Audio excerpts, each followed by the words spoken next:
It's been 1,047 days since we have had 2 new 5-star males in the same patch together. That being Zhongli and Childe's initial release all the way back in version 1.1. Now don't get me wrong, this is no war, it's just a funny title, and it's been a while for the ladies too, but at least when they had their first double patch in 2.0, or double banner rather, they had one immediately after in 2.1. Now let's be real, we're not exactly hurting for 5-star girl characters. The males are just playing catch up. And that drought that some people are experiencing is soon going to be remedied. Just like you should remedy your usage of mediocre internet browsers with today's sponsor. You know when you come across a program or a service that is better than what you've been using for years and you switch to it immediately? Well, that was Opera GX for me, and I really didn't think a browser had that much room for improvement. So what made me switch? Well, let me tell you. Head to the GX store, go to the mods section, and here you can find mods. These allow you to customize the theme of Opera GX incredibly easily and quite thoroughly too. We're talking sounds when you open and close tabs, type on your keyboard, animated wallpapers, or stationary if that's what you would prefer. And if you want to customize any of this, you can if you want to turn down the volume of certain things, maybe disable them outright, maybe even change the wallpaper but keep everything else. Well, for that you can come up to the top right here, click on this button, then click get more wallpapers, but oh good god, why is this so bright? Luckily Opera GX has a fix for that. You can right click on the page and click force dark page.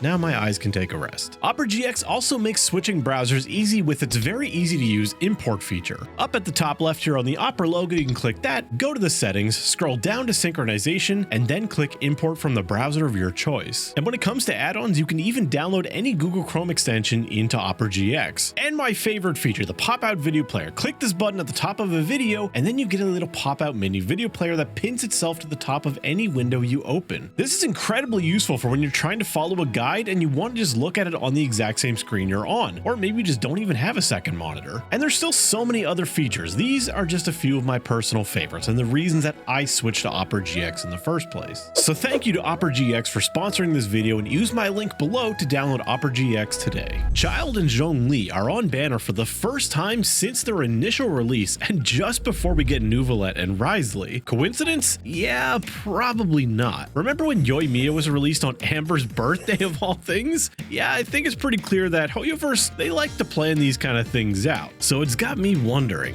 which of these pairs is going to sell better on their initial release? My snap decision is to easily say Neuvillette and Wriothesley, but being the characters that likely come just before the Hydro Archon of all characters is not exactly a great spot to be in. Just ask Yoimiya. Especially when other characters people are fiercely thirsting for are likely to come immediately after in the following patches. However, counterpoint to that, Neuvillette fires a Hydro Beam of Death, and Wriothesley bashes everything to a pulp with his meaty ham hunks, and I dig both of those things. I even asked my community in a poll of which one they were more excited for, even if it meant they weren't pulling for them. And despite at that time, Wriothesley was nothing, like he had no presence in game, he still had a pretty surprising amount of the votes. Neuvillette even had quite the impressive role in the story. I mean, like, we got to see him deck Childe before he even pulled out his delusion, which, you know, kind of sucks, but Neuvillette's pretty awesome too. The thing is, historically the ladies tend to perform a little bit better in the banner sales. 2 of the top banners with male characters on them are propped up by clearly more popular female characters, Yelan and Raiden. Now, we might be able to give a small bit of credit to Ayato, but come on, let's be real here. Like, Raiden has some of the most sought after early cons in the entire game. That's even after she's transitioned a little bit from just a raw damage dealer to also a little bit of a hybrid support for the Dendro element. Interestingly enough, despite Yelan's clear and evident popularity, her recent banner with Linny and Lynette, 2 highly anticipated characters from the Teyvat chapter teaser, didn't perform that well. Now, I would say the logical assumption here is that they're saving for the Archon. Ever since Raiden's Shogun, people have always had high expectations for the Archons, and it has not fallen short yet. Not only do both Nahida and Raiden have insanely powerful base kits, but they also have very, very strong early constellations that encourage people to save and spend for them. So it's hardly any surprise to me that people would start saving as soon as even several patches before 4.0. which is exactly why, despite Zhongli and Childe's initial sales not being that good considered,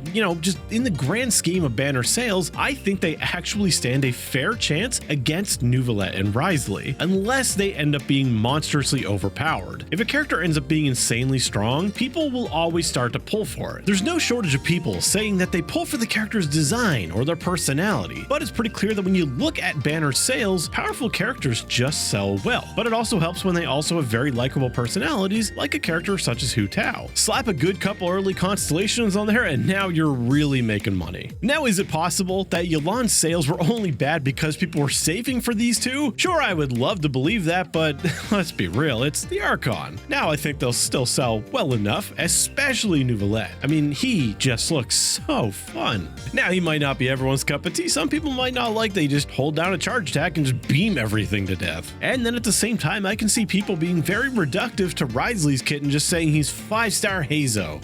I think there's so many interesting factors here that make it such a toss-up of whether or not Wriothesley and Neuvillette will perform very well in their banner, or if they'll just flop because they just have the unfortunate fact of coming right before the new Archon. Now, unfortunately, it's not a fair fight, these are on double banners, and Zhongli and Childe's initial release were just by themselves, so they were solely responsible for that banner's sales. So, even with that in mind, I think it's going to be incredibly close, and that Wriothesley and Neuvillette are not going to outsell them by that much, but I do have faith that they will win. And on top of that, I also think that Neuvillette specifically will sell better on his first rerun than he will on his initial release. At that point, people will have the Archon, or they will have seen her and decided maybe she's not for them. Wriothesley, on the other hand, I don't think he's particularly going to be that popular in the long run, just because he looks very single target focused, and typically those characters don't perform that well unless your name is Hu Tao. So do you think that them being right before a brand new Archon has doomed them to failure, or do you think they stand a real chance? Let me know in the comments, and thank you to you for watching this video. Thank you to my members, my patrons, for supporting me as always, and I'll see you in the next one. Attaboy!